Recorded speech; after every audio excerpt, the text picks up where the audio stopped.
We've come now in our church history course to the fourth lecture. Today's lecture is entitled, The Rise of the Pope in the Middle Ages. Now let me give you some kind of dating the way we Protestants would date the Middle Ages. The Middle Ages for us basically, and it's hard to put a starting date, but be around 410 AD when Rome was sacked by Alaric, who was a Vandal. And it would have ended for us Protestants with Martin Luther in 1517 putting the theses, but we would consider that the Middle Ages. Now let me remind you of what we've learned in the first 3 weeks. Sadly, the simple gospel of John 3:16 has been lost. Salvation is no longer through faith in Christ. Salvation came through ceremonies called sacraments. But here's the deal. The sacrament had to be given by a priest who was authorized by the main church.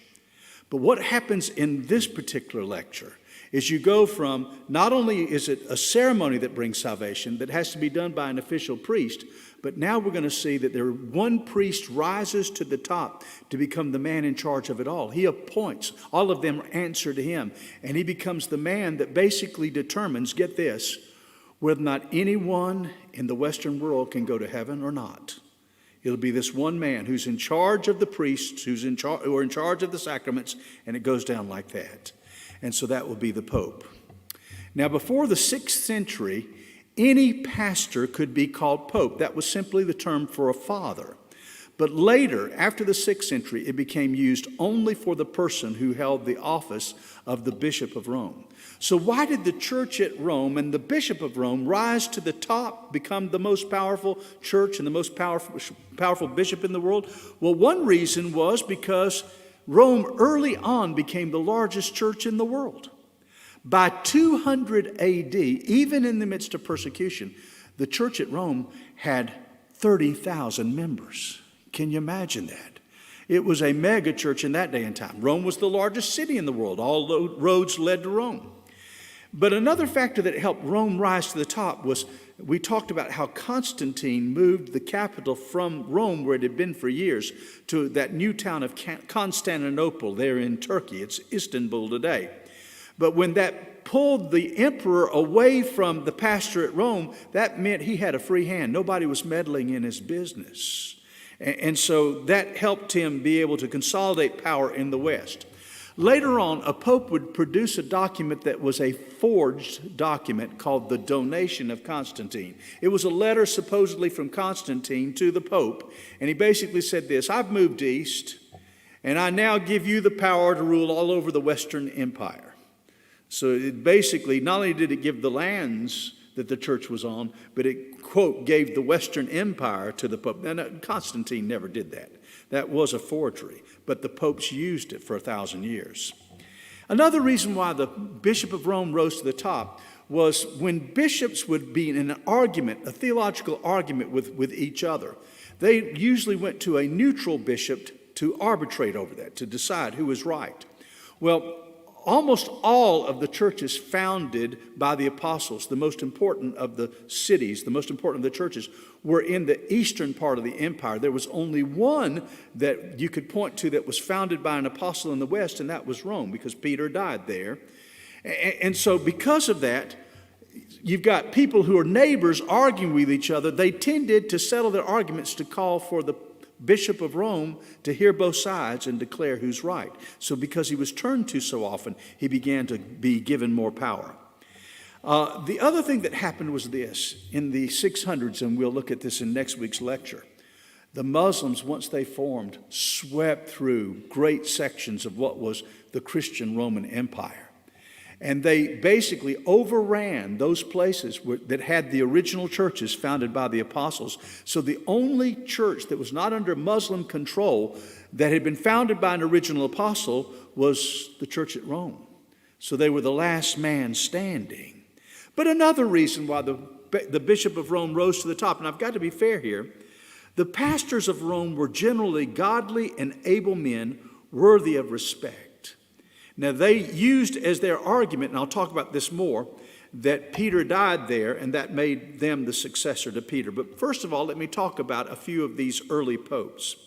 The first person that people would call a pope, as we look at them today, would be Pope Leo I.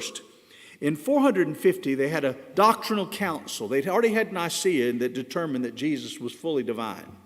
But they wanted to talk about this issue. All right, if Jesus is fully divine, he's fully human, how does that work out? How could Jesus be in one person both divine and fully human? And so they held this council, and Leo didn't go, but he sent a letter with his opinion. And when his letter was read, he basically said that Jesus is one person, but he has two separate natures. Somebody cried out after the letter was written, "Peter has spoken." And that settled the issue. And they went with Pope Leo's interpretation of who Christ was. Now, here's the deal. A lot of times we Protestants are accused of being the ones that split the one unbroken church. We're going to see several splits as we go through church history. But folks, there were whole sections of Christianity that disagreed with the Council of Chalcedon. Have you ever heard of the Coptics in Egypt, or the Coptics in Ethiopia, or the Armenian church, that's Armenia, that's just east of Turkey? All of those churches said, we don't like this decision. It makes no sense of it to us. How you can have two separate natures that don't mingle with each other in one person. He's divine, he's human, just leave it at a mystery. And so they left the church and they have never returned. Well, not only the second person, or the second thing that he did that caused his fame and his power to be seen was not only did he solve the problem at the Council of Chalcedon, but Attila the Hun came with all of his hordes, coming ready to sack Rome once again. So he had just swept through any town he went through. There was nothing left of value. They pillaged, they raped, everything they wanted to do. And he was on his way, and he was almost to Rome when Pope Leo very bravely put on his bishop's robe, walked out to meet him, stood alone in the road, and told him he was a man of God, and God told him he had to turn around. And Attila turned around. So I'll tell you what, people went home and said, that's my man. And that helped him to be esteemed in the eyes of people. So this whole concept of a bishop of Rome is rising. Now, the pope that really raised the papacy to the highest level in a good way was a pope named Gregory the Great. He was served from 590 to 604. He did more to shape and unify the church than any other predecessor. He unified what happened in every church service under all of those churches that were in the Western Empire that he oversaw. And so anytime you went to a church, you'd have the same type of service, and it brought a unity there. He also developed a type of congregational singing called Gregorian chants. Now let me define what a Gregorian chant is. A Gregorian chant is something where you go no more than one note at a time, either up or down. And we have one beloved song that is a Gregorian, that uses the tune of a Gregorian chant, and that's When I Survey the Wondrous Cross. When I survey the wondrous cross. You see, it never goes more than one line, one note. And so he got everybody to sing, and that added to the service.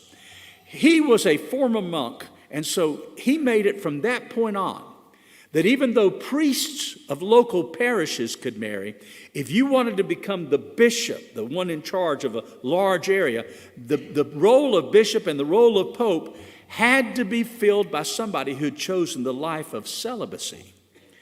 He also encouraged priests in their church services to preach the word.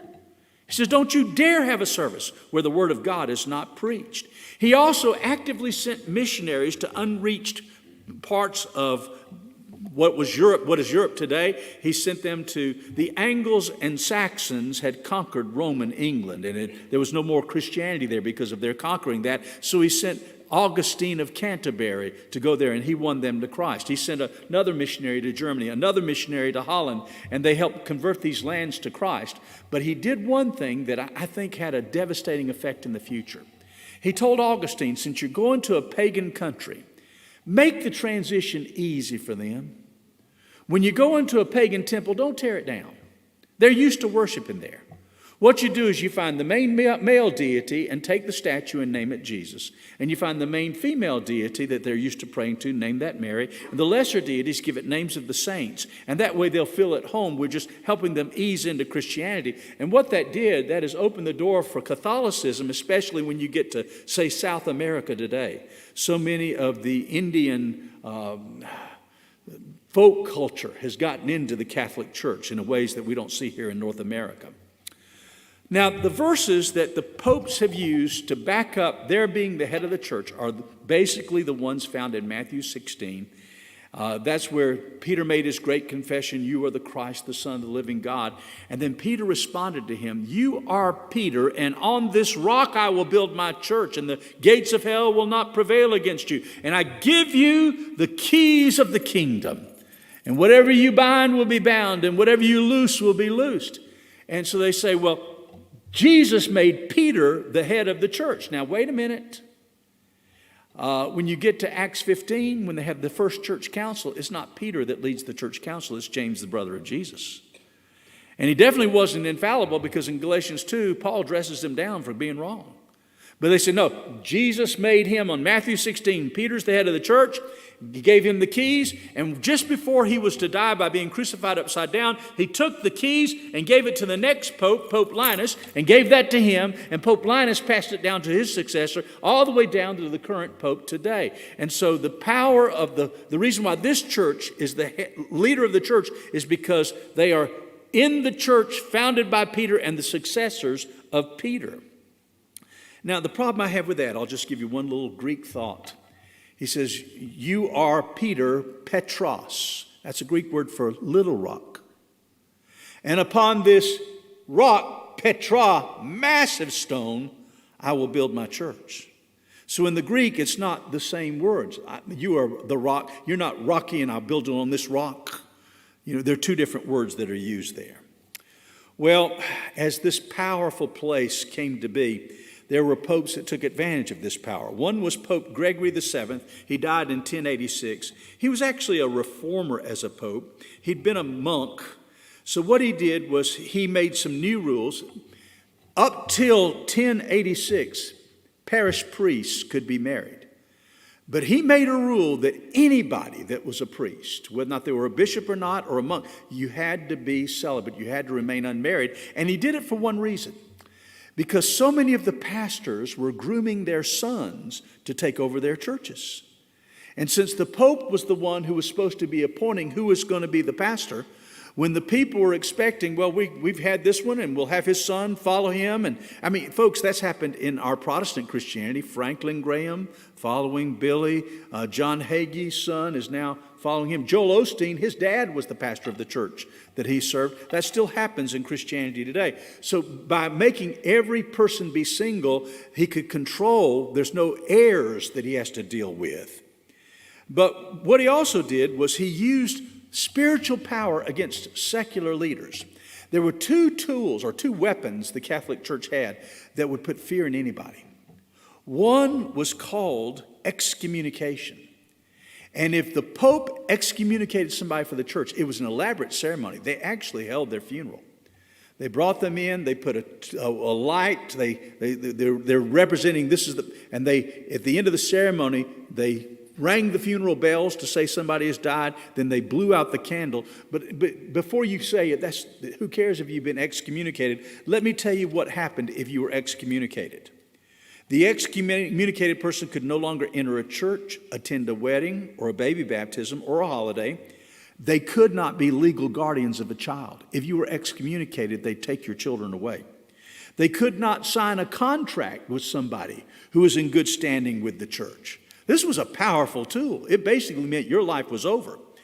King Henry VII of Germany defied him, and he excommunicated King Henry VII. So you've got a king of Germany and the Pope in Rome, and the Pope excommunicated him. King Henry knew what a devastating thing this was. He made his way and stood outside the Pope's palace 3 days in the snow during the winter to show his penance in order to be received back into the church. But there was another time when he used a different power. So not only could the Pope kick some individual out of the church, he could also put an entire country under the ban. And what that meant was he'd tell all the priests in that country, you can't do the sacraments. You can't baptize any baby. You can't do any last rites for somebody that's about to die. You can't hear confessions and all the other things that they had. So he said that. And let me tell you what that means. If the Pope says, priest, you can't do anything, that basically means until the Pope says so, nobody who dies in that country can go to heaven. That's a dire thing. Well, King John, and if you know the story of Robin Hood, King John the usurper, King John wanted to put his person as the Archbishop of Canterbury, and the Pope wanted another one, and King John defied him. So the Pope put the entire country of England under the ban for 3 years before King John yielded. And let me tell you what happened. He got so weakened that his nobles made him sign the Magna Carta. That's the forerunner to the Constitution. And that weakness came because the Pope yielded his power over a king of a nation. So can you see the power that is there? But one of the worst of the popes in these Middle Ages was a man named Pope Innocent III, and he wasn't. Before Innocent, the popes called themselves the Vicar of Peter. Vicar means the representative of Peter. Pope Innocent changed that. He said, no, I'm not the Vicar of Peter. I am the Vicar of Christ. When you're in my presence, you're in the presence of Jesus. And so he required people, when they came into his presence, to get on their faces before him and kiss his feet, because they were in the presence of the Vicar of Jesus. He called for the Fourth Lateran Council. And I want to say something here.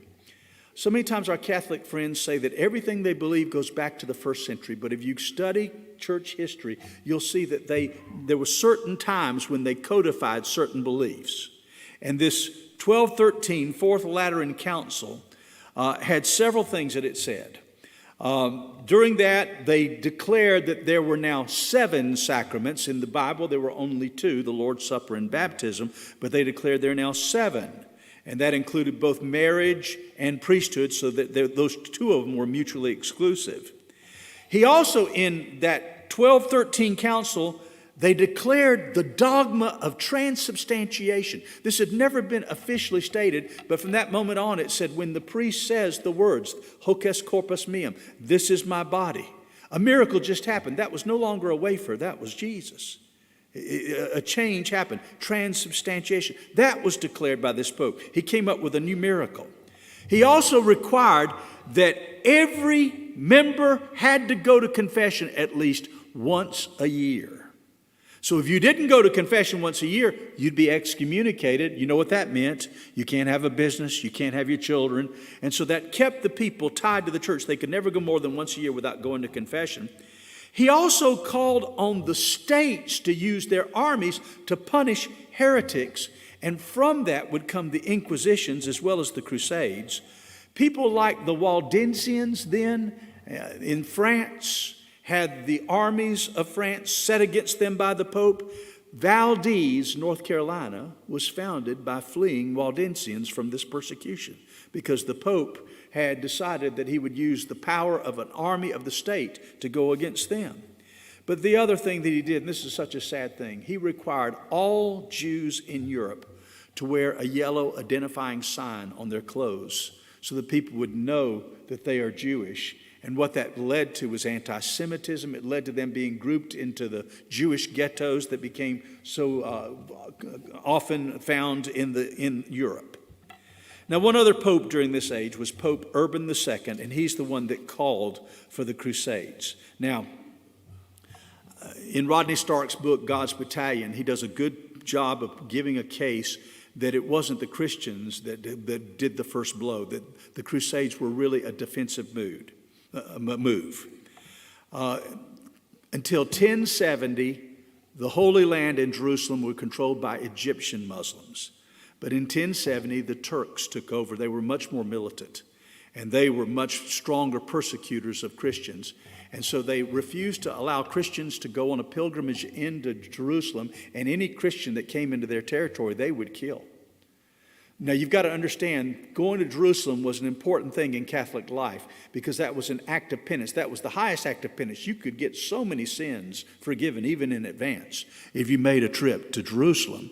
But not only that, it was a great source of relics. Most churches wanted to have a bone from John the Baptist or a piece of the Holy Cross, because you remember how Peter had just handkerchiefs that he had touched and it had magic power. So they had these things. They said that all across Europe in churches there were so many fragments of the Holy Cross that if you put them all together you could have built a boat. But see, you can't get any more relics because you can't get there. And so the Pope called for Christians to rise up, form an army, and go and free the Holy Land so that Christians can once again visit there and do penance, and once again we can find relics. And so 500,000 soldiers made their way from Europe to the Holy Land. On their way there, as they went through Europe, I guess for practice, anytime they found Jews, they just killed them. They left bodies everywhere on their way there. It was atrocious what happened. They made their way, more of a rabble, but they made their way onto boats. Many of them sank going across the Mediterranean. But 40,000 made it. But that 40,000 member army of the Crusaders with crosses on their shields, because of their military superiority and weaponry, were able to defeat much larger Muslim armies. So in 1099, they retook Jerusalem. But let me tell you what they did. When they entered Jerusalem, they killed every Muslim. They killed every Jew. And they killed the Eastern Orthodox Christians that were there as well. They said that you could walk through blood that went up almost to your kneecap. And that has left such a bad stain in the hearts and the minds of the Muslims to this day. They stripped the Golden Dome of its gold, for instance. Well, in the aftermath of this, they lasted less than 100 years before the Muslims took it back under Saladin. But in the aftermath of these crusades, you've got to understand this. Until the Crusades, the overwhelming majority of people that lived in Europe never walked or traveled more than 50 miles from where they were born. They lived in a tiny little world, and everything they knew was that world. And all of a sudden, you've got people signing up to be soldiers. The Pope had promised if you die fighting against the Muslims, you have an automatic ticket to heaven. So all of a sudden, they were going across places of Europe they've never seen. And then they went to the strange area of the East. And they began they saw tapestries that were beautiful. They ate foods that they liked. And so they developed taste. So this expanded the people who had just been people who lived and died within 50 miles of each other. So after the Crusades were over, they began to develop a taste for the merchandise they'd found over there. And what happened was there was a new rise of a middle class who would trade with the East and bring it here, and people could get those things they wanted. And it also caused a desire to learn more. If you live and die within 50 miles of where you were born, you don't need to know a lot. There's no hunger for knowledge. All of a sudden, they've seen there's an incredible world out there. And so the colleges and universities, like the University of Paris and the University of London, began to pop up. And so they began to send their young people there. And so this thinking began to occur. And as a result of this, they had something called the Renaissance, a renewal of learning, and it caused them to question things. For instance, during the Renaissance, they looked at that donation of Constantine that supposedly had given the Pope charge of Western Europe, found it was a forgery. So they began to question things in the Catholic Church for the first time because this had expanded their horizons. So we'll begin to see right now, and this is where I'll close, the beginning of the decline of the Roman Catholic Church. The height of its power was probably Innocent III and the Fourth Lateran Council and King Henry and King John being humbled. But soon they'll lose their power, and there's several factors. Number one, they have way too many priests and nuns.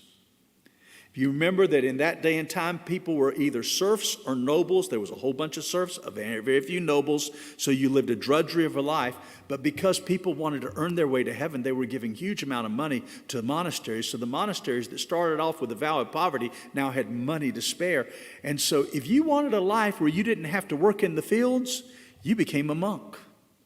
If you wanted a life where Martin Luther said this is Martin Luther. He said the reason why women became monks was so they wouldn't have to do dirty diapers.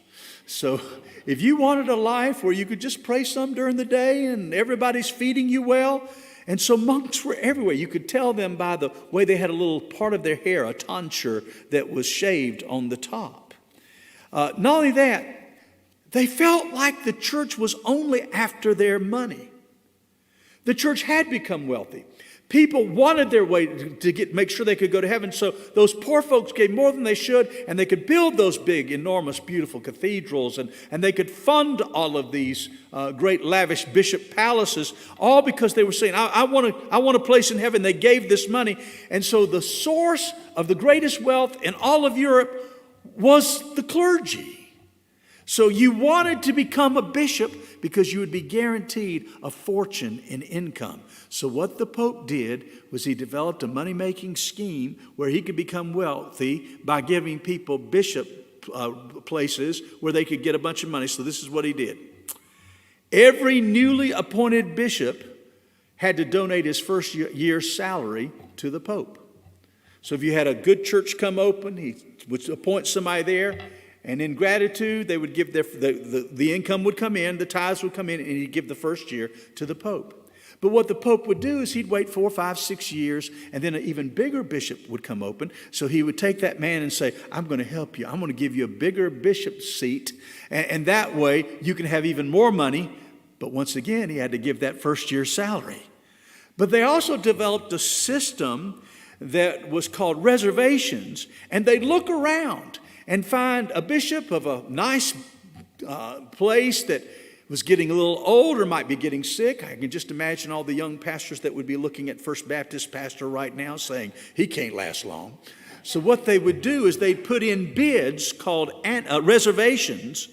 And what would happen is it would be like escrow.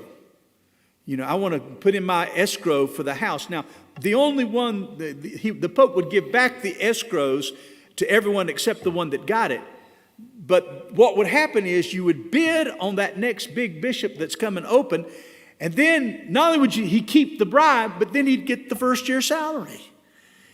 And then the church could sell dispensations. The church had rules like if you had an illegitimate child, that child couldn't have full membership. Well, you could buy a dispensation and your illegitimate child could be considered legitimate in the church's eyes. Or if you had somebody who had taken a vow of celibacy because they were a clergyman and they'd fallen in love with somebody, they could pay a dispensation to the Pope and they could be released from their vow and they could marry. But the worst thing they did, they also had something called simony. And what happened is a lot of wealthy men were buying several bishop seats.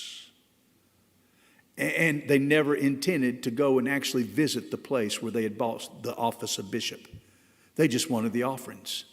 So you had some of the greatest bishop seats that were bought by people who had no spiritual desire to oversee their flocks. They just wanted the money. But they also began to sell indulgences. Indulgences were forgiveness of sins in advance, or the privilege of getting a relative out of purgatory. Martin Luther, when he does his 95 Theses in a few weeks, one of his theses was, if the Pope has the power to let people out of purgatory, why didn't he just let everybody out if he's a good person? Why would he only take money to let people out? The other thing that happened was the Inquisition happened. Let me tell you what happened with the Inquisition. The Inquisition was where the Pope could use the power of the state to punish a heretic. So what happened was this. Anytime somebody was accused of being a heretic, they were put on the rack and stretched until they confessed. Everybody that was accused of being a heretic confessed under torture. So if you didn't like your neighbor, you accused him of being a heretic, and guess what? He'll confess to it, and the church gets the money, and you lose the neighbor that you didn't like. So that was happening.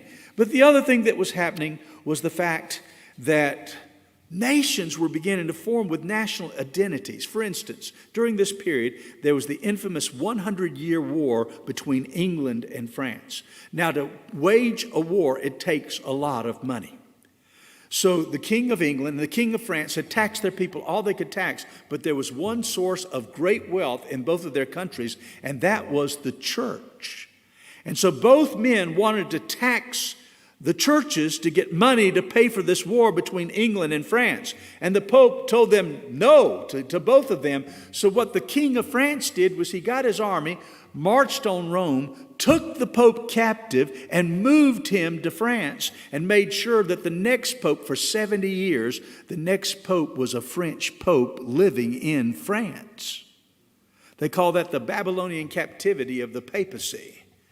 Well, folks, if you're English and you're fighting France, and you're supposed to have allegiance to the Pope, and the Pope is some Frenchman that your enemy's king has appointed, you're not going to pay attention to what that Pope's saying. So that began to weaken the needs, the power of the papacy. But here's the other thing. The people's needs weren't being met in church. Here's something you may not know. But from the time that Rome fell, the barbarians took over, the languages changed to be the languages of those conquering nations, the Gauls, the Germans, etc. But the church had been using Latin. They made Latin the official language of the church. And so when you get to the Middle Ages, when a common person went to the church, they understood nothing of what was going on. The church service was done in Latin, and they didn't understand a word. The priest had his back turned toward them. None of this changed until the 1960s with Vatican II. So they went to churches. They were basically supposed to sit there, watch something done in another language, and wait for the moment when they get to come forward and take the magic sacrament. And that was their spirituality. They got nothing from their services. And the one blow that showed their spiritual hunger was something that began in 1347 called the Black Death, the bubonic plague. Folks, the Black Death, the bubonic plague, killed 23.8 million people in Europe. That was 1 out of 3 people. Now, we have lamented the deaths that have been reported for COVID. We have not quite, as of this evening, reached 1 million deaths that are attributed to COVID. But folks, if we had a pandemic as devastating as the Black Plague, we would have lost 130 million people in the United States. Can you imagine that? Constantinople lost 88% of its population to the Black Plague. Paris lost 800 people a day dying in the plague. London had so many people die, they couldn't dispose of the bodies. So the dead bodies of people who died from the bubonic, they would just drag them out to the streets, put them in piles. There were huge piles of dead bodies from people who died. And that led to a nursery rhyme. Ring around the rosy, pocket full of posies. Ashes, ashes, all fall down. When you got the bubonic plague, you had a red circle that formed, and then a pussy sore would come out of that. It would burst open, and it stank. So because everybody was smelling these pussy sores, they would take posies, the flowers that you could find anywhere, and stick them wherever they could put in their clothes so that they would try to mask the smell of those pussy sores.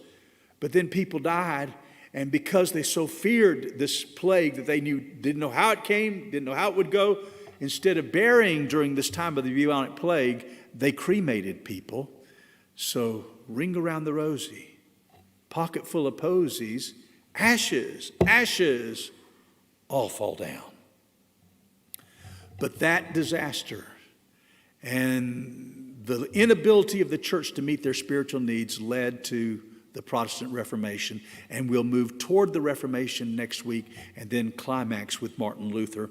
So today, your 500 or so word essay is this. Explain using a gracious tone, this is important, how you would answer a Roman Catholic who says we all need to be unified under the Pope.